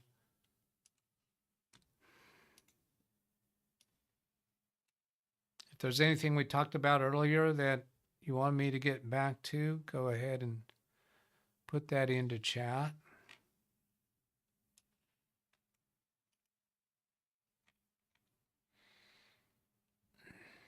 Oh, all right. This is fun. I came across this morning about, there's this big thing going on in AI news about, what do they call it? 03 of GPT 03, is that what's called? But anyway, this is a video that Primetime, channel called The Primetime, was showing how they rate these, how they evaluate these or benchmark the AIs. So I'm going to unmute that audio so you can hear a little bit of his video here. And then we're going to get to the test, the benchmark test. And I'm going to let you take this benchmark test as a human to see how humans do. What does one of these tests look like? I think it's really important to see one of these tests. If you go all the way down here, here's a test that failed. Effectively, you see this gray square and the cyan square both have these like little pokies coming out of them, where the other three squares don't. And you'll notice that it moves over by the amount of pokies. If you do it again. Okay, so that's enough of his explanation. So he's saying the pokies and the non-pokies. Well, what we have here is input and output in example 1. So you feed this to an AI, and what he's saying is that this particular AI, I think it's the 03, failed to get this correct. So can you as a human being figure this out? If this input produces this output and this input produces this output and this input produces this output. Now, if you have this input, what should the output be? And the AI got this wrong. I see Selden Ball saying lots of echoes made audio unintelligible. All right, that's okay. That's okay. All he was describing is that you see these fingers. He's pointing out these fingers here in the input, and the fingers aren't present in the output. So what do you have to do to this image to make it be this way? And this image to make it be this way? This image to make it be this way? So then the AI, after looking at those 3 examples, this is example 1, example 2, example 3. Now with this input, what should the output look like? As human beings, can you figure that out? Because the AI failed.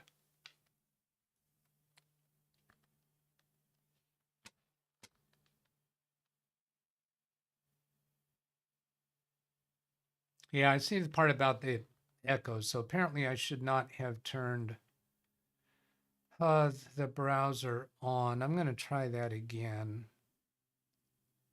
Cyan should move. Okay, I see I have Chrome browser audio going through to you.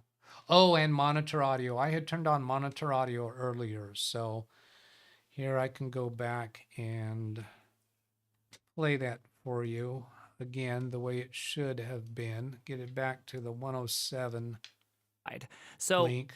What does one of these tests look like? I think it's really important to see one of these tests. If you go all the way down here, here's Read a test chat, that it please. failed. Effectively, you see this gray square and the cyan square. Read Both chat, have these like little please. pokies coming out of them, where the other 3 squares don't. And you'll notice that it moves over by the amount of pokies. If you do it again, cyan should move over 4. Okay, so now you should have been able to hear it without the echoing. These last 3 chats. Lawn Dog, hey, Live Windows Training, that executable file on the art disk is the name of the executable is autodisable.exe. What are your thoughts? Autodisable. Okay, that was, the name of that was, do I still have it up here somewhere? Yeah. An executable auto disable.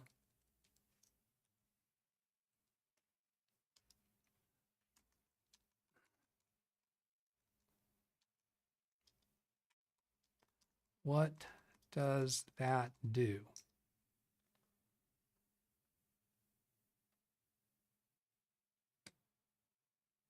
Yeah, this one doesn't even have the auto disable in its answer, so that didn't solve it. I have an old version of PrintMaster Pro on CD, and I found a auto disable exe on the second CD.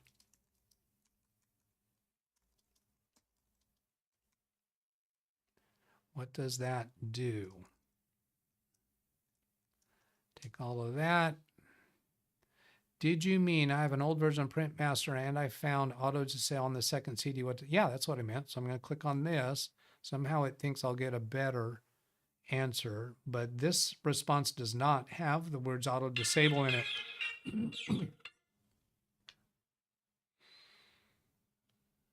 Yeah, it doesn't look like that's going to have it. Let's come in here and do, ask the question this way. Auto disable. Yeah, I don't know what that's going to do. File typically used to disable certain features or processes on your computer. However, it's important to be cautious with such files as they can sometimes be associated with unwanted software malware. Do you remember if the program mentioned anything about what auto disable is for when you first installed it? Is there any README file? I'm thinking maybe it has to do with disabling some capability or feature on your computer that would conflict with what the software is trying to do. Yeah, I don't know. Jim says much better on that audio, I think. I mean, I think that's what he's referring to. PrintMaster Platinum. Oh, might be disabling your virus protection. That's plausible.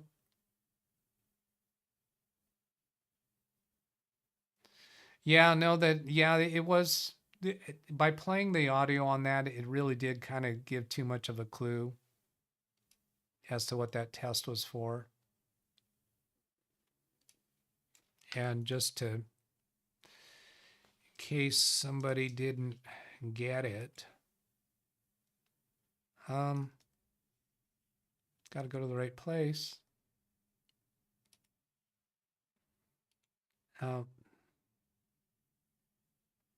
Did I close it? Yeah, I closed it. Yeah, anyway, the solution for each of those examples was that the rest of those boxes would move over to the full extent that that extension extended to.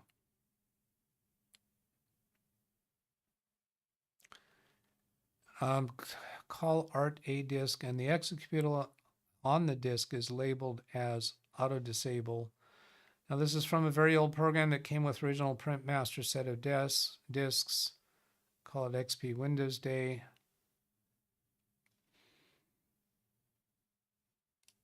Yeah, for the purposes of what you're trying to accomplish, I don't think it's relevant.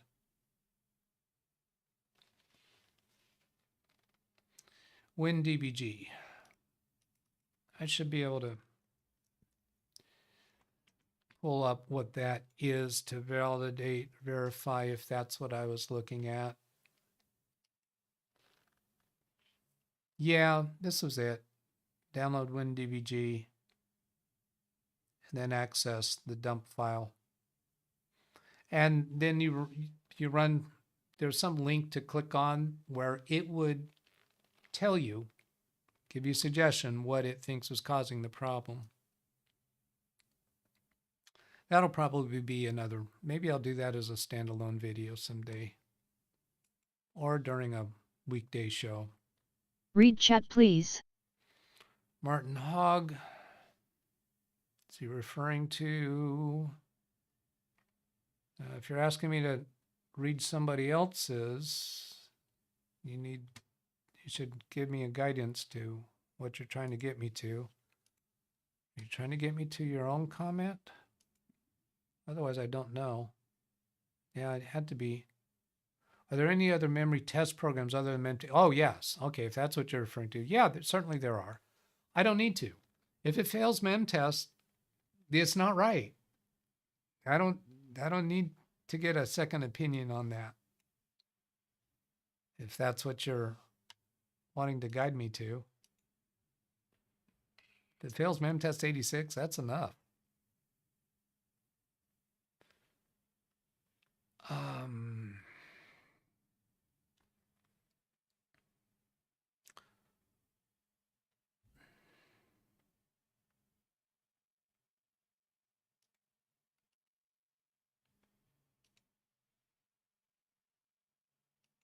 Did that get to the same place that I got to? Install the Windows debugger, debugging tools for Windows. Yeah, there's that software development kit that you don't need the whole kit. Just, that's Windows driver kit. That sounds like more stuff.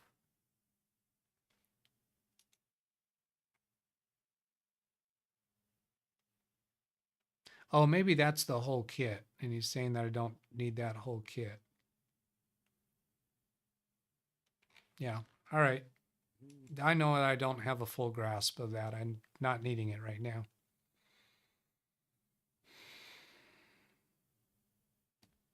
Okay. That gets us within 20 seconds of the top of the hour. You didn't see that's 20 seconds. You saw it as 15 seconds because there's a 15-second latency. Hey, I remembered that word. Did I get credit? I get credit, huh? I think that's a good time to shut this thing down. Yeah. Oh, here we go. The software development kit is here. So I guess that's the whole kit. The whole kit, nothing but the kit. So help me Windows. So help me Microsoft. All right. Hey, have a great weekend, everybody. And I will see you next on Monday. Now, I do have a client that has a new system in play on Monday because of the first of the year. They've gone from their old company name to their new company name. So we got their new website up and running. I've got their new email up and running. On Monday, the users in this office are going to be faced with some differences on their computers because not only did I implement the new email addresses on their computers, their old email address is still present and they don't have their correct email signatures yet for the new company name because I wanted them to design that or at least be involved in that. I could have just gone and made the changes myself, but there's some nuances about that I want to talk to them about.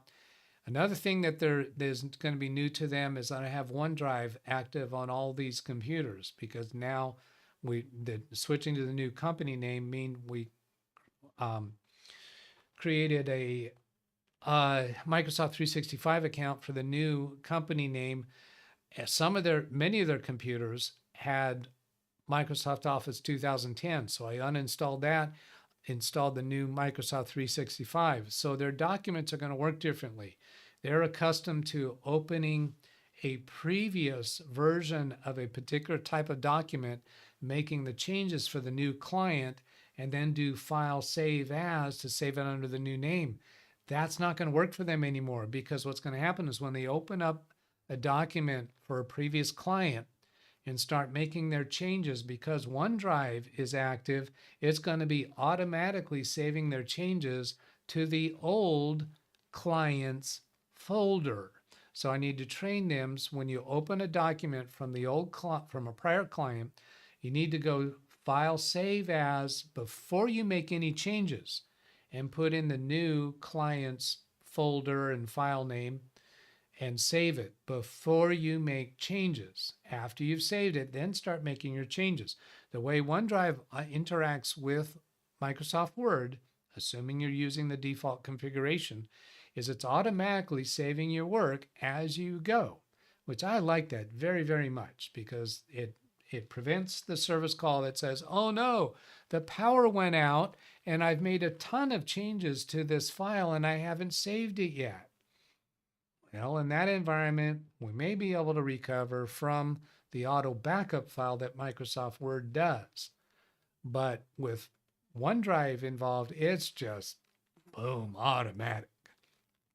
So I need to explain to them how that works differently. So that means on Monday, it's possible that I might have a late start if I'm on the phone with them, advising them about how to do this, because I'm going to need to do it separately for 3 different people. And they all function differently. So it's not a good thing for a group training because they all interact with their computers in different ways that I thought would be worth describing to you someday, but not now. All right.